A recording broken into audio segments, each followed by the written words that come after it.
Hi beautiful viewers, welcome back to Anu Gowda Kannada vlogs. ಎಲ್ಲರೂ ಹೇಗಿದ್ದಾರೆ? ಚೆನ್ನಾಗಿದ್ದೀರಾ? 2 ಡೇಸ್ ಆಯಿತು ವ್ಲಾಗ್ ಹಾಕಿ. ಸ್ವಲ್ಪ ಪರ್ಸ್ನಲ್ ಕೆಲಸಗಳಿಂದ ನಾನು ವ್ಲಾಗ್ಸ್ನ ಹಾಕೋದಕ್ಕಾಗಿರಲಿಲ್ಲ, ಕ್ಷಮಿಸಿ. ಇವತ್ತು ಮಾಮೂಲಿ ನಾನು ಡೈಲಿ ವ್ಲಾಗ್ನ ಶುರು ಮಾಡಿಕೊಂಡೆ. ಅಪ್ಪು ಎದ್ದೇಳೋಕ್ಕಿಂತ ಮುಂಚೆನೇ ನಾನು ನನ್ನ ಕೆಲಸಗಳು ಏನಿರುತ್ತೆ, ಸಣ್ಣ ಪುಟ್ಟ ಕಸ ಗುಡಿಸ್ಕೊಳ್ಳೋದು, ವಿಂಡೋಸ್ ಎಲ್ಲ ಓಪನ್ ಮಾಡೋದು, ಈ ಥರದನ್ನೆಲ್ಲ ಕ್ವಿಕ್ಕಾಗಿ ಮಾಡ್ಕೊಂಡು ಬಿಡ್ತೀನಿ. ಅವನು ಎದ್ದಿದ ತಕ್ಷಣ ಏನಾದರೂ ಮಾಡಿಕೊಡ್ಬೋದು ಅಂತ ಹೇಳಿ. ಹಾಗೆ ನಮ್ಮೂರಲ್ಲಿ ಅವರೇ ಬೆಳೆದು ಮಾರ್ತಾರೆ ಸೊಪ್ಪನ್ನು. 10-15 ರೂಪಾಯಿಗೆಲ್ಲ ಸ್ವಲ್ಪ ದಪ್ಪ ದಪ್ಪ ಕಟ್ಟೆ ಕೊಡ್ತಾರೆ. ಇವತ್ತು ಬಂದಿದ್ದರು, ಮನೆ ಹತ್ರನೇ ತಾತ ಮಾರ್ಕೊಂಡು ಬಂದಿದ್ದರು. ಹಾಗಾಗಿ ತೊಗೊಂಡೆ. ಕೊತ್ತಂಬರಿ ಸೊಪ್ಪು ಮತ್ತು ಈ ಸೊಪ್ಪನ್ನು ತೊಗೊಂಡೆ. ದಂಟಿನ ಸೊಪ್ಪು ಅಂತ ಹೇಳ್ತಾರಲ್ವ, ಆ ಸೊಪ್ಪು. ಪಾಲಕ್ ಸೊಪ್ಪು ಯಾವುದೂ ಇರಲಿಲ್ಲ. ಹಾಗಾಗಿ ಇದು ಚೆನ್ನಾಗಿತ್ತು. ಮೊಸಪ್ಪು ಇಲ್ಲ ಬಸ್ಸಾರು ಏನಾದರೂ ಮಾಡ್ಬೋದು ಅಂತ ಹೇಳಿ ತೊಗೊಂಡು ಸೋಸಿ ಎಲ್ಲ ಫ್ರಿಜ್ಜಲ್ಲಿ ಎತ್ತಿಟ್ಟೆ. ಇವತ್ತೇನು ಪೂಜೆ ಮಾಡೋ ಹಾಗಿರಲಿಲ್ಲ. ಡೈಲಿ ಹೇಗೆ ಬಾಗಿಲು ತೊಳಿತೀವೋ ಹಾಗೆ ಬಾಗಿಲೆಲ್ಲ ತೊಳೆದು ನಾನು ಕೂಡ ಫ್ರೆಶ್ ಅಪ್ ಆಗಿ ಸ್ನಾನ ಎಲ್ಲ ಮುಗಿಸಿ, ಅಪ್ಪು ಎದ್ದ ಮೇಲೆ ನಾನು ಅವನಿಗೆ ಹಾಲನ್ನ ಕಾಯಿಸ್ಕೊಡ್ತಾ ಇದ್ದೆ. ನಾವೆಲ್ಲ ಕಾಫಿನ ಕುಡಿದ್ವಿ. ಪ್ರವೀಣವ್ರಿಗೂ ಕೂಡ ಕಾಫಿ ಕಾಯಿಸ್ಕೊಟ್ಟೆ. ಅಪ್ಪುಗೆ ಹಾಲು, ಬರೀ ಹಾಲು ಕೊಡ್ತೀರಾ, ಹಸು ಹಾಲು ಗಟ್ಟಿ ಇರುತ್ತೆ ಅಂತ ಹೇಳ್ತಾಯಿದ್ರಿ. ಹೌದು, ಸ್ವಲ್ಪ ಅವನಿಗೆ ತೆಳ್ಳಗೆ ಮಾಡಿ ಕೊಡ್ತೀನಿ. ಹಾಗೆ ಅದ್ರ ಜೊತೆ ನಾನೇ ಮಾಡಿಟ್ಟಿರುವಂಥ ಡ್ರೈ ಫ್ರೂಟ್ಸ್ ಹಾರ್ಲಿಕ್ಸ್ ಏನು ನಾನು ಮಾಡಿದ್ದೆ ಅಲ್ವಾ, ಅದನ್ನು ಹಾಕಿ ನಾನು ಅವನಿಗೆ ಕೊಡ್ತೀನಿ. ಆರಾಮಾಗಿ ಚೆನ್ನಾಗಿರುತ್ತೆ ಅಂತ ಹೇಳ್ಬಿಟ್ಟು ಅವನೇ ಕುಡಿತಾನೆ. ಇವಾಗಲೂ ಸಾಯಂಕಾಲದ ಹೊತ್ತೆಲ್ಲ ಕೇಳ್ತಾನೆ. ನಾನು ಒನ್ ಟೈಮ್ ಮಾತ್ರ ಕೊಡ್ತೀನಿ ಅಷ್ಟೇ. ಕುಡಿದ್ಬಿಟ್ಟು ಅವನು ಆರಾಮಾಗಿ ಆಟ ಆಡೋದಕ್ಕೆ ಅಂತ ಹೇಳ್ಬಿಟ್ಟು ಹೋಗ್ತಾನೆ. ಅವರ ಮುತ್ತಜ್ಜಿ ಹತ್ರ ಹೋಗ್ತಾನೆ, ಅಲ್ಲಿ ಆಟ ಆಡ್ತಾನೆ. ಕೆಲವು ಸತಿ ಮನೆಯಲ್ಲೇ ಇರ್ತಾನೆ, ಕೆಲವು ಸತಿ ಈ ಥರ ಓಡೋಗ್ಬಿಡ್ತಾನೆ ಆಟ ಆಡೋದಕ್ಕೆ, ಕೈಗೆ ಸಿಗಲ್ಲ. ಸೊ ಅವನು ಈ ಥರ ಹೋದಾಗ ನನಗೆ ಅಡುಗೆ ಕೆಲಸಗಳು ಕೂಡ ಈಸಿ ಆಗುತ್ತೆ. ಇವತ್ತೇನು ಅಡುಗೆ ಕೆಲಸ ಜಾಸ್ತಿ ಇರಲಿಲ್ಲ. ಇವತ್ತು ಬರೀ ನಾನು ರೈಸ್ ಮತ್ತು ರಸಮ್ ಮಾಡ್ಕೊತಾ ಇದ್ದೆ. ಸ್ವಲ್ಪ ಈಚೆ ಹೋಗಬೇಕಾಗಿತ್ತು. ಹಾಗಾಗಿ ಪ್ರವೀಣವರು ಕೂಡ ಹುಲ್ಲೆಲ್ಲ ಕತ್ತರಿಸ್ಕೊಂಬಂದು ಹಸುಗೆ ಹಾಕ್ತಾಯಿದ್ರು. ಹಾಗೆ ಒಬ್ಬರು ನನಗೆ ರೀಸೆಂಟಾಗಿ ಅವ್ರ ಹೆಸರು ನನಗೆ ನೆನಪಿದೆ, ಕಾವ್ಯ ಅಂತ ಹೇಳ್ಬಿಟ್ಟು, ಅವ್ರು ನನಗೆ ಪದೇ ಪದೇ ಗಿವ್ ಅವೇ ಮಾಡ್ತೀರಾ ಹೇಳಿ ಹೇಳಿ ಅಂತ, ಅದ್ರ ಬಗ್ಗೆ ಏನಾದರೂ ಹೇಳಿ ಅಂತ ಹೇಳ್ತಾಯಿದ್ರು. ಗಿವ್ ಅವೇ ನಾನು ಮಾಡ್ಬೋದು, ಆದರೆ ನನಗಿವಾಗ ಸದ್ಯದ ಫೈನಾನ್ಷಿಯಲಿ ನನಗಷ್ಟು ಗಿವ್ ಅವೇ ಮಾಡೋದಕ್ಕೆ ಆಗ್ತಾಯಿಲ್ಲ. ನನಗೂ ಇಷ್ಟನೇ ಆ ಥರ ಮಾಡೋದಕ್ಕೆ. ನನಗೂ ಕೂಡ ಅಂದ್ಕೊಂಡಿದ್ದೆ ಮಾಡೋಣ ಅಂತ, ಆದರೆ ಫೈನಾನ್ಷಿಯಲಿ ಎಲ್ಲನೂ ಸರಿ ಹೋಗ್ಬೇಕಲ್ವ, ಹಾಗಾಗಿ ಮಾಡಿರಲಿಲ್ಲ. ಖಂಡಿತವಾಗ್ಲೂ ಮುಂದೆ ಒಂದು ದಿವಸ ಖಂಡಿತವಾಗ್ಲೂ ಮಾಡ್ತೀನಿ ಗಿವ್ ಅವೇ ನಾನು ಕೂಡ. ಯಾಕಂದರೆ ನಮ್ಮ ಸಬ್ಸ್ಕ್ರೈಬರ್ ನೀವೇ ಆಗಿ, ನೀವೇ ನಮಗೆ ಸಪೋರ್ಟ್ ಮಾಡ್ತಾಯಿದ್ರೆ ನಿಮಗೆ ಗಿಫ್ಟ್ ಕೊಡೋದ್ರಲ್ಲಿ ತಪ್ಪೇನಿಲ್ಲ. ಆದರೆ ಏನಂದರೆ, ಗಿಫ್ಟ್ ಅಂದರೆ ನಾವು ಸ್ವಲ್ಪ ಆದರೂ ಚೆನ್ನಾಗಿರೋ ಥರ ನಿಮಗೆ ಕೊಡಬೇಕಲ್ವ. ಯಾವುದ್ಯಾವುದೋ ಕೊಟ್ಟರೆ ಅಷ್ಟು ಚೆನ್ನಾಗಿರೋದಿಲ್ಲ. ಸ್ವಲ್ಪ ಕ್ವಾಲಿಟಿ ಈ ಥರದ್ನೆಲ್ಲ, ಪ್ರೈಸ್ ಇದನ್ನೆಲ್ಲ ನೋಡಿಕೊಂಡು, ಆಮೇಲೆ ಶಿಪ್ಪಿಂಗ್ದೆಲ್ಲ ನೋಡಿಕೊಂಡು ನಾವು ಕೊಡಬೇಕಾಗತ್ತೆ. ಹಾಗಾಗಿ ನಾನು ಸ್ವಲ್ಪ ಅದನ್ನು ಡಿಲೇ ಮಾಡ್ತಾಯಿದ್ದೀನಿ. ಖಂಡಿತವಾಗ್ಲೂ ಕೊಟ್ಟೇ ಕೊಡ್ತೀನಿ, ಆದರೆ ಇವಾಗ ಸದ್ಯದ ಪರಿಸ್ಥಿತಿ ಆಗ್ತಾಯಿಲ್ಲ ಅಷ್ಟೇ. ಹೋಪ್ ನಿಮಗೆ ಅರ್ಥ ಆಗುತ್ತೆ ಅಂತ ಹೇಳಿ 9 ಗಂಟೆ ಆಯಿತು. ನಾನು ಅಪ್ಪುಗೆ ಸರಿ ಎಲ್ಲ ತಿರುಗ್ಬಿಟ್ಟು ಬಂದು ನಾನು ಕೂಡ ನನ್ನ ಒಂದು ಸ್ಕಿನ್ ಕೇರ್ನ ಮುಗಿಸ್ಕೊಂಡು, ಆನಂತರ 9:15ಗೆ ಕರೆಕ್ಟಾಗಿ ಅಪ್ಪುಗೆ ನಾಷ್ಟನ ಮಾಡಿಸ್ಬಿಡ್ತೀನಿ. ಅವರ ಡ್ಯಾಡಿ ಈಚೆ ಇದ್ದರು, ಏನೋ ಕನ್ಸ್ಟ್ರಕ್ಷನ್ ನೋಡ್ಕೊತಾ ಇದ್ದರು. ಹಾಗಾಗಿ ಅವನಿಗೆ ಕಿಟಕಿನ ತೋರಿಸ್ಕೊಂಡು, ಮಾತಾಡಿಸ್ಕೊಂಡು, ಅಳತೆ ಹೊಡೆಸ್ಕೊಂಡು ಅವನಿಗೆ ಊಟ ಮಾಡಿಸಿ, ಆಗ್ಲೇ ಅವನಿಗೆ ಸ್ನಾನ ಕೂಡ ಮಾಡಿ ಫ್ರೆಶ್ ಅಪ್ ಮಾಡಿ ಬಟ್ಟೆನ ಹಾಕ್ಸ್ಕೊಂಬಿಟ್ಟೆ. ಯಾಕಂದರೆ ಈಚೆ ಹೋಗಬೇಕು ಅಂತ ಹೇಳಿದ್ನಲ್ಲ, ಹಾಗಾಗಿ ಸ್ವಲ್ಪ ಅವನಿಗೆ ಆಧಾರ್ ಕಾರ್ಡು ನಾವು ಅವತ್ತಿಂದ ಮಾಡಿಸಿರಲಿಲ್ಲ. ಹಾಗಾಗಿ ಇವತ್ತು ಬಿಟ್ಟಿದ್ದಾರೆ ಆಧಾರ್ ಕಾರ್ಡು, ಪಂಚಾಯಿತಿ ಹತ್ರ ಬಿಟ್ಟಿದ್ದಾರೆ ಹೋಗಿ ಅಂತ ಹೇಳಿದರು. ಸರಿ ಆಯಿತು ಅಂತ ಹೇಳ್ಬಿಟ್ಟು ಇಷ್ಟಕ್ಕೂ ಆವಾಗಲೇ ಸ್ನಾನ ಮಾಡಿಸಿ ಅವನು ಕೂಡ ರೆಡಿ ಮಾಡಿ ಆಟಾಡೋದಕ್ಕೆ ಬಿಟ್ಟೆ. ಅವನು ಆರಾಮಾಗಿ ಆಟಾಡ್ತಾ ಇದ್ದಾನೆ. ನಾನು ಇಷ್ಟು ಕೆಲಸ ಮುಗಿಸೋ ಅಷ್ಟೊತ್ತಿಗೆ ಕರೆಕ್ಟಾಗಿ 11 ಗಂಟೆ ಆಗಿತ್ತು. ಎಲ್ಲ ಮುಗಿಯೋ ಅಷ್ಟೊತ್ತಿಗೆ ಇಷ್ಟೊತ್ತಾಗುತ್ತೆ. ಮನೇಲಿ ನಾವು 2 to 3 hours ನಾವು ಸುಮ್ಮನೆ ಇರಬೇಕಾಗತ್ತೆ. ಏನೂ ಮಾಡೋ ಇದಿರಲ್ಲ, ಕೆಲಸ ಇರಲ್ಲ, ಫ್ರೀಯಾಗಿರ್ತೀವಿ. ಆ ಟೈಮಲ್ಲಿ ಏನಾದರೂ ಮನೇಲೇ ಕೂತ್ಕೊಂಡು ಅರ್ನಿಂಗ್ ಮಾಡುವಂಥ ಏನಾದರೂ ಇದ್ದರೆ ಹೇಳಿ ಸಿಸ್ ಅಂತ ತುಂಬ ಜನನೇ ಕಮೆಂಟ್ ಮಾಡಿದ್ರಿ. ಮನೇಲಿ ಕೂತ್ಕೊಂಡು ಹೇಗೆಲ್ಲ ಅರ್ನ್ ಮಾಡ್ಬೋದು, ಯಾವುದಾದ್ರೂ ಇದೆಯಾ ಅದನ್ನೆಲ್ಲ ಹೇಳಿ ಅಂತ ಹೇಳಿದ್ರಿ ನನಗೆ. ನಾನು ಅದಕ್ಕೋಸ್ಕರನೇ ಟೈಲರಿಂಗ್ ಹೇಳಿದೆ, ಆಮೇಲೆ ಕ್ರೋಶ ಅಭ್ಯಾಸ ಮಾಡೋದನ್ನ ಹೇಳಿದ್ದೆ, ಈ ಥರನೆಲ್ಲ ಸಣ್ಣ ಪುಟ್ಟ ಹೇಳಿದೆ. ಆದರೆ ಇಲ್ಲ, ಅದು ಬಿಟ್ಟು ಬೇರೆ ಏನಾದರೂ ಇದ್ದರೆ ಹೇಳಿ ಅಂತ ಹೇಳಿದ್ರಿ. ನನಗೇನಂದರೆ, ಡೈರೆಕ್ಟಾಗಿ ಯಾವುದೋ ಒಂದು ಗೇಮ್ ಮೇಲೋ ಇಲ್ಲ ನೀವು ಯಾವುದೋ ಒಂದು ಇದ್ರ ಮೇಲೋ ದುಡ್ಡನ್ನ ಇನ್ವೆಸ್ಟ್ ಮಾಡಿ ಡಬಲ್ ಆಗುತ್ತೆ, ಹಾಗಾಗುತ್ತೆ, ಹೀಗಾಗುತ್ತೆ ಅಂತ ಹೇಳೋದು ನನಗೆ ಇಷ್ಟ ಇಲ್ಲ. ಆ್ಯಂಡ್ ಆ ಥರ ಆಪರ್ಚುನಿಟಿ ಬಂದಿದೆ, ಆದರೆ ನಂಗೆ ಅದನ್ನು ತೊಗೊಳೋದಕ್ಕೂ ಇಷ್ಟ ಇಲ್ಲ. ಯಾಕಂದರೆ ತುಂಬ ನಂಬಿಕೆ ಇಟ್ಟು ನಮ್ಮ ಮಾತುಗಳನ್ನ ನೀವು ಕೂಡ ಕೇಳಿಸ್ಕೊತೀರಾ. ಹಾಗಾಗಿ ಅದರದ್ದೆಲ್ಲ ಹೇಳೋದು ನಂಗೆ ಅಷ್ಟು ಇಷ್ಟ ಆಗಲಿಲ್ಲ. ನನಗೇನಂದರೆ, ಅದರಲ್ಲಿ ನೀವು ಏನು ಇನ್ವೆಸ್ಟ್ ಮಾಡಬಾರ್ದು. ಒಂದು ಕಾನ್ಫಿಡೆನ್ಸ್ ಇರಬೇಕು. ಓಕೆ, ಇದ್ರಲ್ಲಿ ಬರುತ್ತೆ ಅನ್ನೋ ಒಂದು ನಂಬಿಕೆ ಆ್ಯಂಡ್ 100% ಆಗಿ ಇರಬೇಕು. ಅವರು ಟ್ರಸ್ಟ್ ನಿಮಗೆ ಕೊಡಬೇಕು. ಇಲ್ಲ ಇದ್ರಲ್ಲಿ ಬಂದೇ ಬರುತ್ತೆ, ನೀವು ಮಾಡ್ಬೋದು ಅನ್ನೋದು ನಿಮಗೆ ಗೊತ್ತಿರಬೇಕು. ಆ್ಯಂಡ್ ಏನು ಇನ್ವೆಸ್ಟ್ಮೆಂಟ್ ಕೂಡ ಇರಬಾರ್ದು. ಅಂದರೆ ಮನೇಲೇ ಹೆಣ್ಮಕ್ಳು ಕೂತ್ಕೊಂಡು ಕೆಲಸ ಮಾಡೋದ್ರಿಂದ ಅಷ್ಟು ಇನ್ವೆಸ್ಟ್ ಮಾಡೋದಕ್ಕೂ ಕೂಡ ಅವ್ರ ಹತ್ರ ಇರೋದಿಲ್ಲ ಅಲ್ವಾ. ಹಾಗಾಗಿ ನಾನು ಇವಾಗ ರೀಸೆಂಟಾಗಿ ಕೇಳಿದ್ದು ಒಂದು ಅಂತ ಅಂದರೆ, ನಿಮಗೆ ಗೊತ್ತಿರ್ಬೋದು, ಜ್ಯುವೆಲರಿ ರೀಸೆಲ್ಲಿಂಗ್ ಅನ್ನೋದನ್ನ ನೀವು ಕೇಳಿರ್ತೀರ. ಜ್ಯುವೆಲರಿಗಳನ್ನ ರೀಸೆಲ್ಲಿಂಗ್ ಮಾಡೋದು. ಆ ಥರ ನನಗೆ ಒಂದು ಬಂದಿತ್ತು, ಅಪ್ರೋಚ್ ಬಂದಿತ್ತು. ತುಂಬಾ ಚೆನ್ನಾಗಿತ್ತು ಅಂತ ಅನ್ನಿಸ್ತು ನನಗೆ. 100% ಅವ್ರ ಗ್ಯಾರಂಟಿ, ಯಾವುದೇ ರೀತಿಯ ಮೋಸ ಆಗಿರ್ಬೋದು ಏನೂ ಆಗಿರೋದಿಲ್ಲ.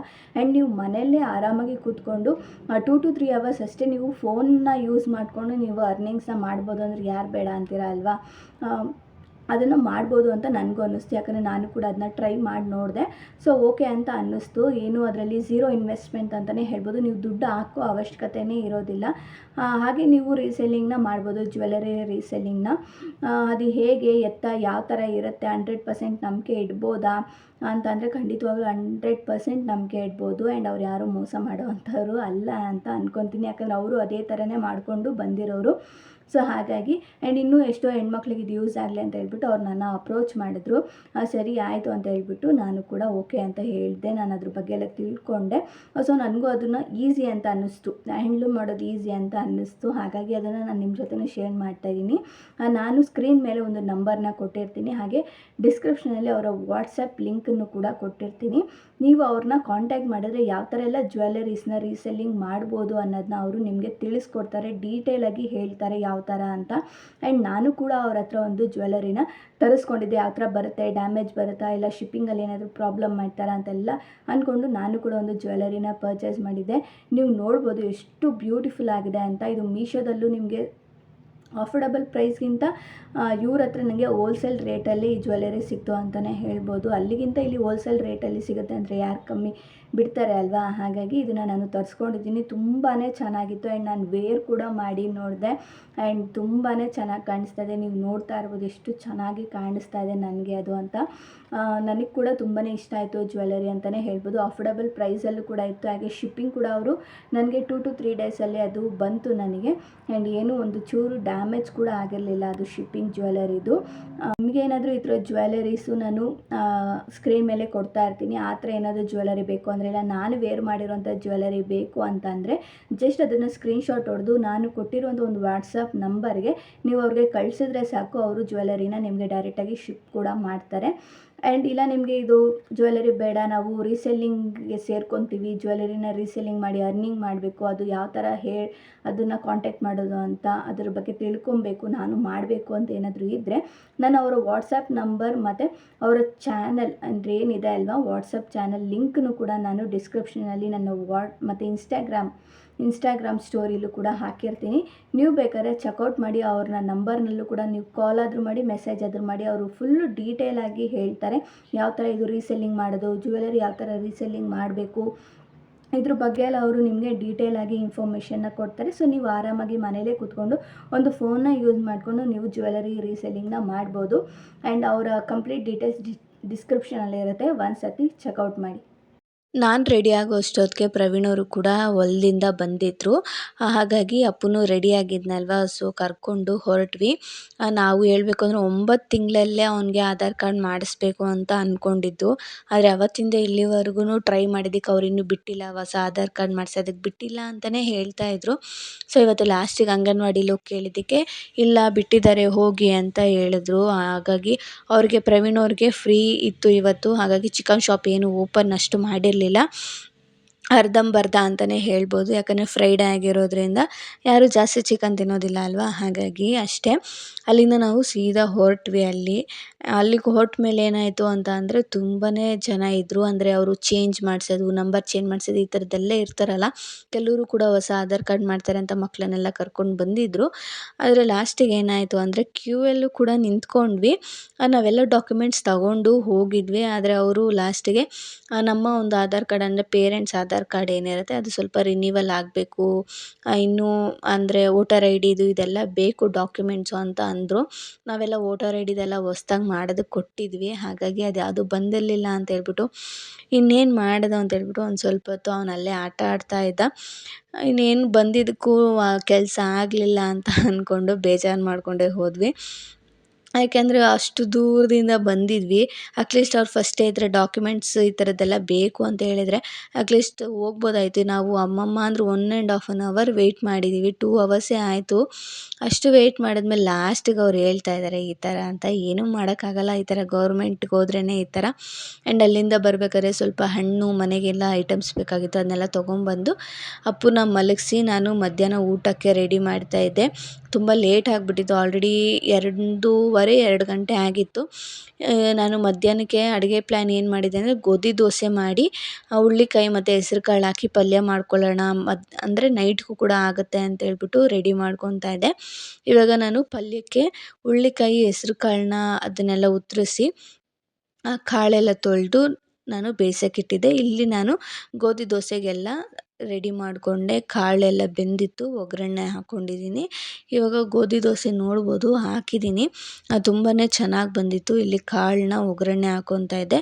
ನಾನೇನು ಡೀಪಾಗಿ ರೆಸಿಪಿ ಏನು ತೋರ್ಸೋದಕ್ಕೆ ಹೋಗಿಲ್ಲ, ಯಾಕಂದರೆ ಗೊತ್ತಿದೆ ಹೆಸ್ರು ಕಾಳು ಮತ್ತು ಹುಳ್ಳಿಕಾಯಿನ ಹಾಕಿ ಹೇಗೆ ಪಲ್ಯ ಮಾಡೋದು, ಗೋಧಿ ದೋಸೆ ಎಲ್ಲ ಕಾಮನಾಗಿ ಮಾಡ್ತಾರಲ್ವ ಅದೇ ಥರನೇ ನಾನು ಮಾಡಿದ್ದು.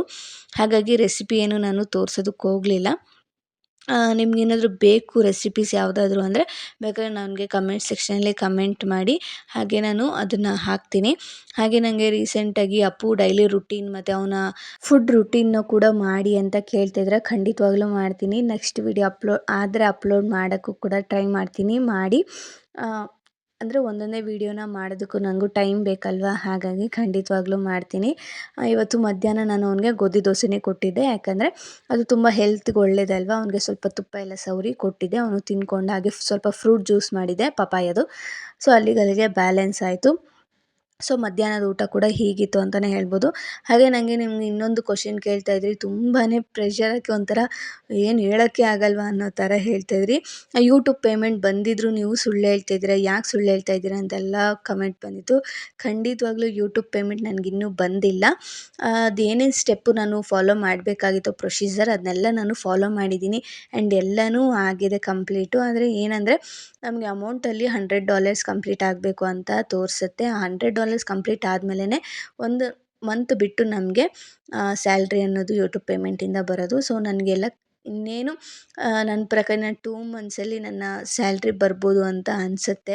ಸೊ ಖಂಡಿತವಾಗ್ಲೂ ಬಂದರೆ ನಾನು ನಿಮಗೆ ಹೇಳ್ತೀನಿ ಆ್ಯಂಡ್ ತಕ್ಷಣವೇ ನಾನು ವೀಡಿಯೋ ಕೂಡ ಮಾಡ್ತೀನಿ. ನಿಮಗೆ ಹೇಳ್ದೆ ಹೇಗಿರೋಕ್ಕಾಗತ್ತೆ. ಆ್ಯಂಡ್ ನಾನು ಖಂಡಿತವಾಗ್ಲೂ ಬೇರೆಯವ್ರ ಥರ ಮಾಡೋದಿಲ್ಲ. ನಾನು ಖಂಡಿತವಾಗ್ಲೂ ಎಷ್ಟು ಬಂದಿದೆಯೋ ಅದನ್ನು ಕೂಡ ನಾನು ಹೇಳ್ತೀನಿ. ಆದರೆ ಸದ್ಯಕ್ಕೆ ನನಗೆ ಯೂಟ್ಯೂಬ್ ಪೇಮೆಂಟ್ ಇನ್ನೂ ಬಂದಿಲ್ಲ. ಎಷ್ಟೊಂದು ಜನ ಬಂದಿದೆ, ನೀವು ಸುಳ್ಳು ಹೇಳ್ತಾ ಇದ್ದೀರಾ, ಯಾವಾಗಲೋ ಇನ್ನೊಂದು ಸತಿ ಬರೋದನ್ನ ಹೇಳ್ತೀರಾ, ಇವಾಗ ಹೇಳಲ್ಲ ಅಂತ ಕಮೆಂಟ್ ಮಾಡಿದ್ರಿ. ಇಲ್ಲ, ನನಗಿನ್ನೂ ಯೂಟ್ಯೂಬ್ ಪೇಮೆಂಟ್ ಬಂದಿಲ್ಲ. ಸೊ ಬಂದರೆ ನಾನು ಆ ಸ್ಟೆಪ್ಸ್ನೆಲ್ಲ ಕರೆಕ್ಟಾಗಿ ಫಾಲೋ ಮಾಡಿದ್ದೀನಿ ಆ್ಯಂಡ್ ಬರುತ್ತೆ.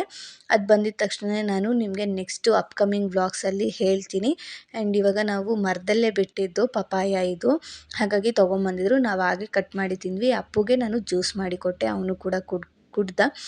ಸಂಜೆ ನಾನು ಕೆಲಸಗಳನ್ನೆಲ್ಲ ಮುಗಿಸೋ ಅಷ್ಟೊತ್ತಿಗೆ ಕರೆಂಟ್ ಕೂಡ ತೆಗೆದ್ಬಿಟ್ಟಿದ್ರು. ನಾನು ಏನು ಮಾಡೋದು ಗೊತ್ತಾಗಲಿಲ್ಲ. ಸ್ವಲ್ಪ ತಲೆನೋವು ಕೂಡ ಶುರು ಆಗಿತ್ತು. ಬೆಳಗ್ಗೆಯಿಂದ ಅಲ್ಲೆಲ್ಲ ಓಡಾಡ್ಕೊಂಬಂದು ಇಲ್ಲಿ ಕೆಲಸ ಮಾಡಿ ಎಲ್ಲ ಸುಸ್ತಾಗಿತ್ತು ಅಂತ ಹೇಳ್ಬಿಟ್ಟು ಕಾಫಿ ಜೊತೆಗೆ ಇವತ್ತು ಪಾಪ್ಕಾರ್ನ್ ಮಾಡ್ಕೊತಾ ಇದ್ದೆ. ಮಾಮೂಲಿ ಅಂಗಡೀಲಿ ಸಿಗುತ್ತಲ್ವ, ಅದನ್ನೇ ಸ್ವಲ್ಪ ಕುಕ್ಕರ್ಗೆ ಎಣ್ಣೆ ಮತ್ತು ಉಪ್ಪನ್ನ ಹಾಕಿ ಏನು ಜೋಳ ಇರುತ್ತಲ್ಲ ಅದನ್ನ ಹಾಕಿದ್ರೆ ಪಾಪ್ಕಾರ್ನ್ ಕೂಡ ರೆಡಿ ಆಗುತ್ತೆ. ಸಂಜೆ ಒಂದೊಳ್ಳೆ ಕಾಫಿ ಮತ್ತು ಒಂದೊಳ್ಳೆ ಸ್ನ್ಯಾಕ್ಸ್ ಜೊತೆಗೆ ಹೀಗಿತ್ತು. ಆ್ಯಂಡ್ ಕರೆಂಟ್ ಇರಲಿಲ್ಲ, ನಾನು ಟ್ಯೂಷನ್ ಬೇರೆ ಸ್ಟಾರ್ಟ್ ಮಾಡಬೇಕಾಯಿತು. ಮಕ್ಕಳು ಬಂದಿದ್ದರು ಆಲ್ರೆಡಿ. ಅಪ್ಪುಗೆ ಕೊಟ್ಟೆ, ಅವನು ಒಂದು 2-3 ತಿಂದ್ಬಿಟ್ಟು ಆಡ್ಕೊತಾ ಇದ್ದ ನಮ್ಮನ್ನೇ. ಹೀಗೆ ಕರೆಂಟ್ ಇಲ್ದಿರೋ ಕಾರಣ ನನಗೆ ಹಾಗೆ ವೀಡಿಯೋ ಕಂಟಿನ್ಯೂ ಮಾಡೋಕ್ಕಾಗಲಿಲ್ಲ. ಸೊ ಹಾಗಾಗಿ ಇಲ್ಲಿಗೆ ನಾನು ವೀಡಿಯೋನ ಎಂಡ್ ಮಾಡ್ತಾ ಇದ್ದೀನಿ. ಈ ವಿಡಿಯೋ ಏನಾದರೂ ಸ್ವಲ್ಪನಾದರೂ ನಿಮ್ಗೆ ಇಷ್ಟ ಆಗಿದ್ರೆ ಚಾನಲ್ನ ಸಬ್ಸ್ಕ್ರೈಬ್ ಮಾಡ್ಕೊಳ್ಳಿ ಪ್ಲೀಸ್. ಯಾರು ಸಬ್ಸ್ಕ್ರೈಬ್ ಮಾಡ್ಕೊಳ್ದೇ ವಿಡಿಯೋನ ನೋಡ್ತಾ ಇದ್ದೀರಾ. ಹಾಗೆ ನಿಮ್ಮ ಅನಿಸಿಕೆಗಳನ್ನ ನನಗೆ ಕಮೆಂಟ್ ಸೆಕ್ಷನಲ್ಲಿ ಕಮೆಂಟ್ ಮಾಡಿ ಅಂತ ಹೇಳ್ತಾ ಸಿಗೋಣ ಮುಂದಿನ ವೀಡಿಯೋದಲ್ಲಿ. ಅಲ್ಲಿವರೆಗೂ take care, bye bye. Thank you for watching.